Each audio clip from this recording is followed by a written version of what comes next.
Enzo Piano. Je suis très heureux d'être avec toi pour discuter d'un projet que tu conçois pour nous, que tu construis pour nous. J'ai envie de dire qu'on construit ensemble d'une certaine façon. Il s'agit de l'École normale supérieure Paris-Saclay.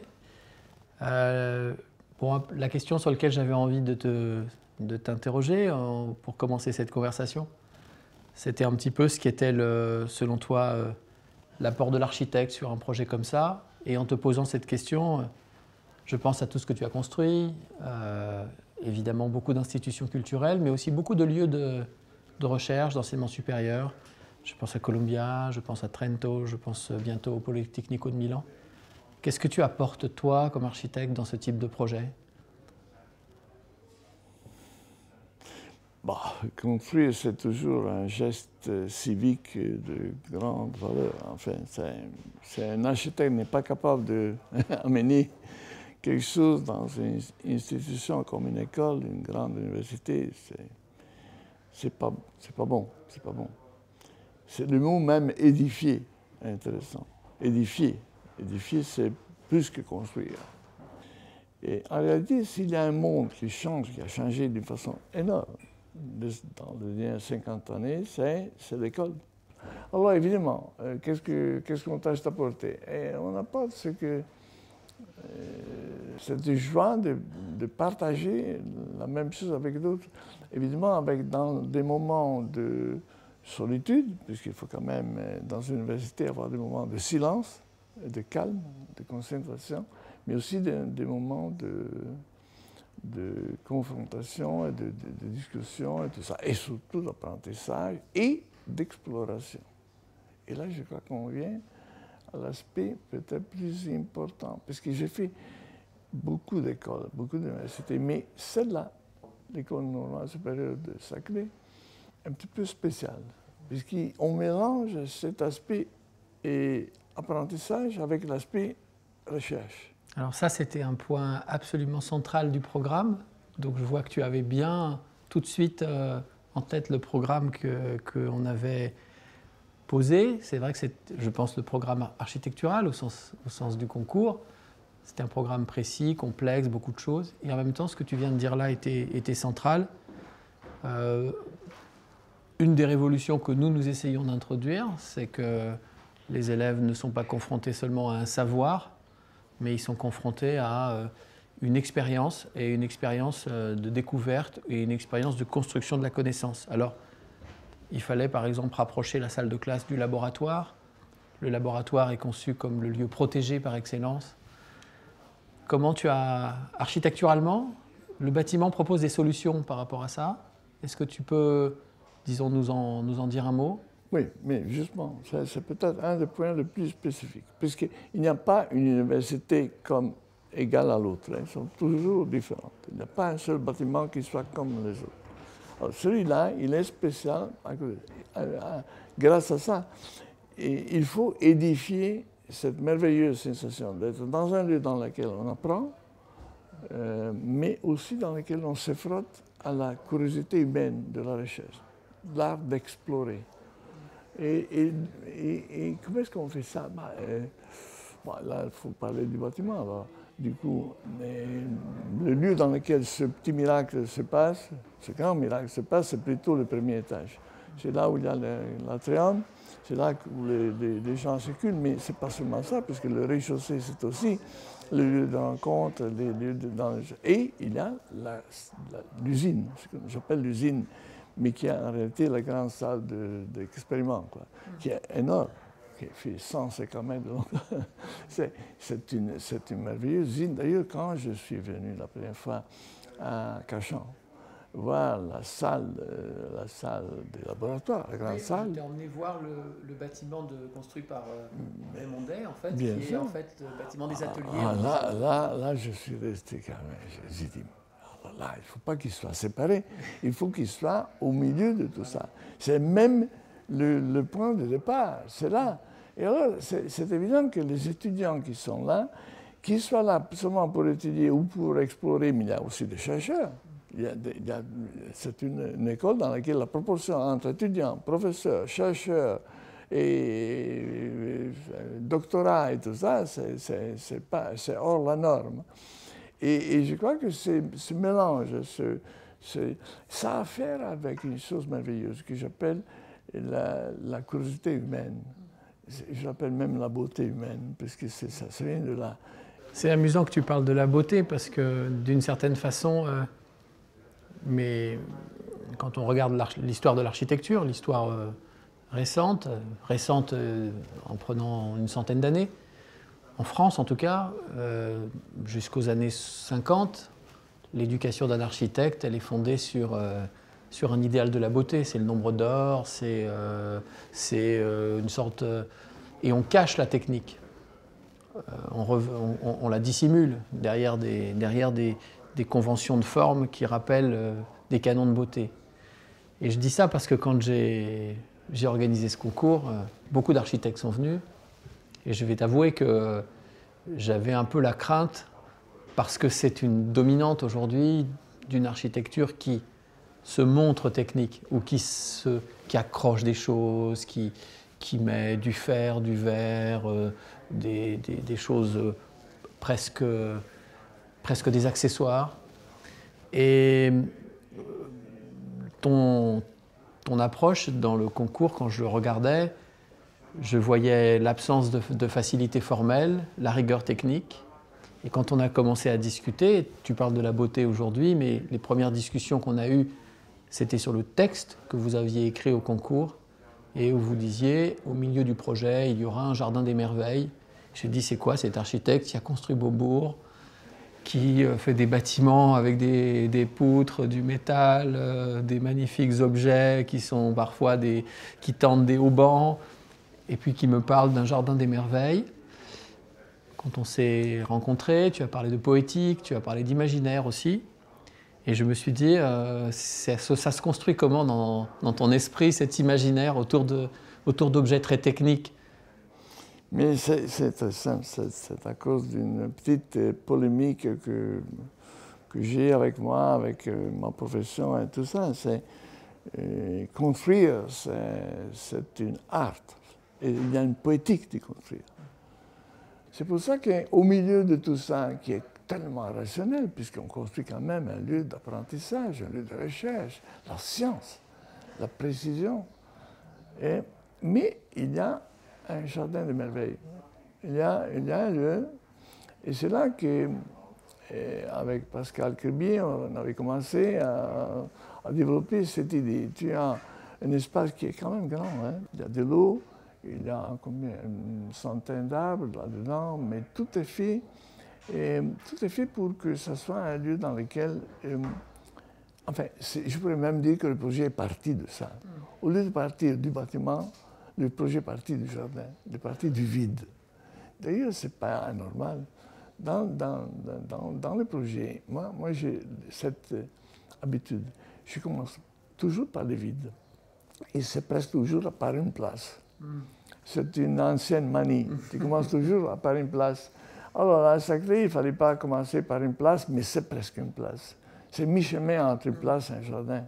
Et la preuve, c'est que dans cette place, on a mis l'entrée, hein, du côté sud, l'entrée, et tu as la fabrica, comme je l'appelle, tu as l'auditorium, tu as l'entrée, tu as le restaurant, tu as des lieux de rencontre, et tu as l'ouverture. Tu entrevois à l'intérieur du jardin, et après tu entres dans ce jardin.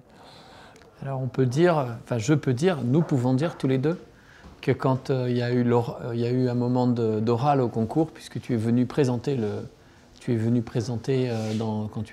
votre équipe, vous étiez finaliste, et la première chose que tu as fait, c'est que tu as dit, moi je ne vais pas parler, je vais d'abord laisser parler la personne qui a conçu le jardin. Ça, je peux te dire que les gens qui étaient dans le jury, ils s'en sont souvenus que tu as commencé par là. Mais oui, puisque c'est par le vide que tu commences assez souvent. Tu sais, les lieux parlent. Là, en fait, le lieu dans lequel on a construit, c'était encore vide, mais la visite des NSA Cachan était extrêmement importante, puisque c'est vrai, c'était des bâtiments dispersés, mais autour d'un vide, pas tout à fait organique, mais il était là.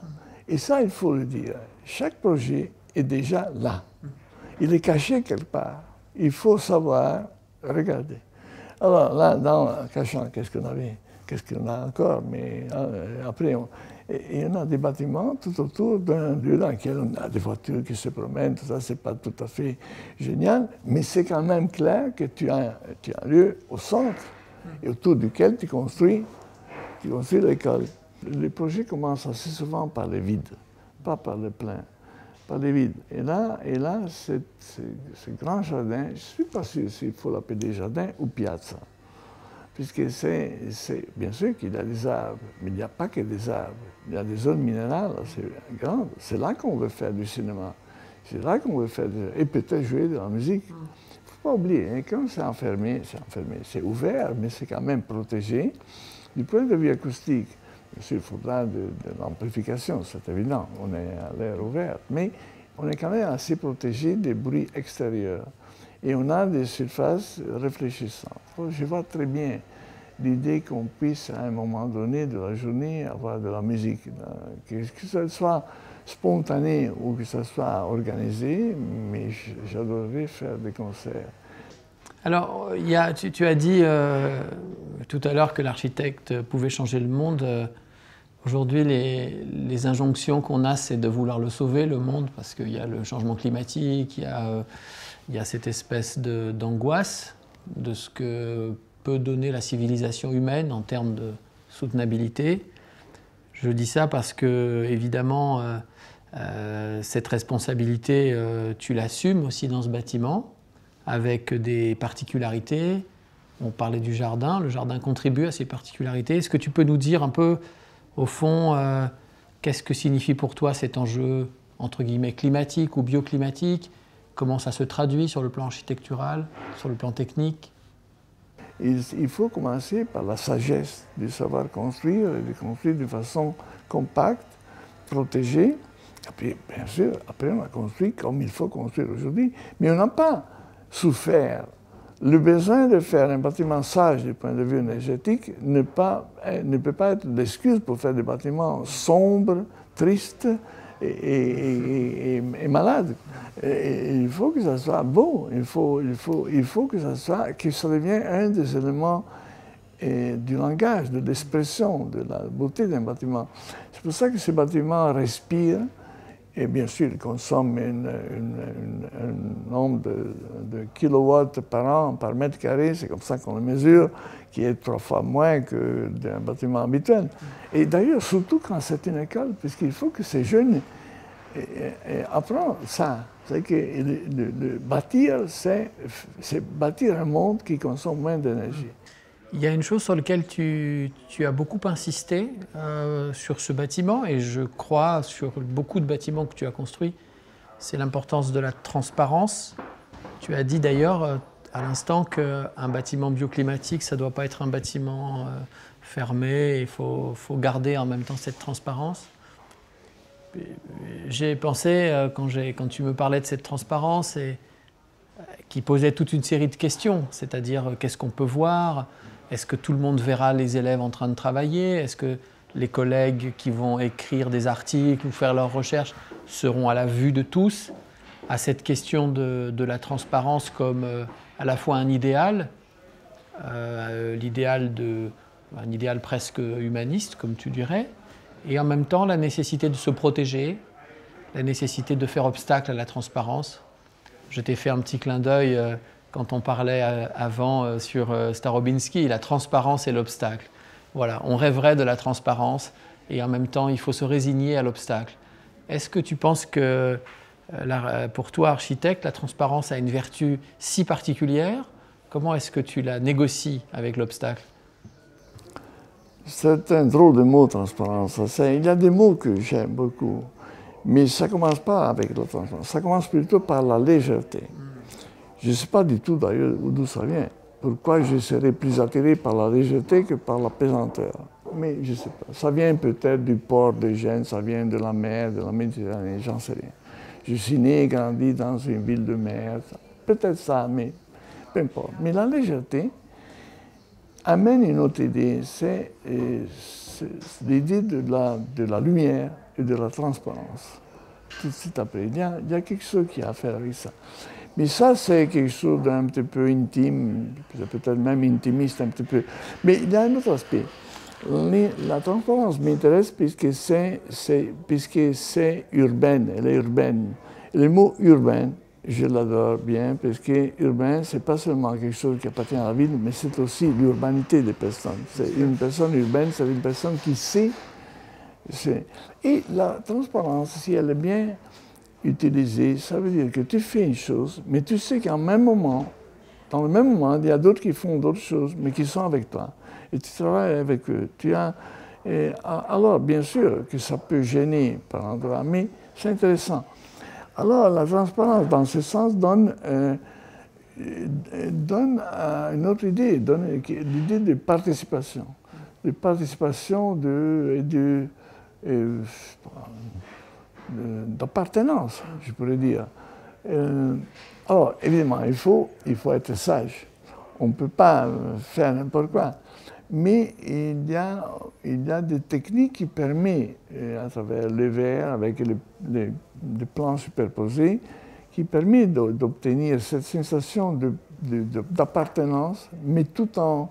Et c'est une des choses dont je rêve, et j'attends ce moment. On va le faire ensemble. Le jour de l'ouverture, peut-être quelques semaines avant, j'aimerais bien me mettre début à l'entrée, et tu regardes à travers le jardin, et tu regardes à travers, je crois, par certains endroits, à travers l'usine, ce que s'appelle l'usine, les grands laboratoires, et tu vois la rue de l'autre côté. Tu vois à travers une centaine de mètres, et tu vois des plans multiples, un après l'autre. Et c'est ça qui fait le lieu intéressant, puisque c'est là que, du coup, la transparence aide à construire un paysage urbain, un paysage d'urbanité.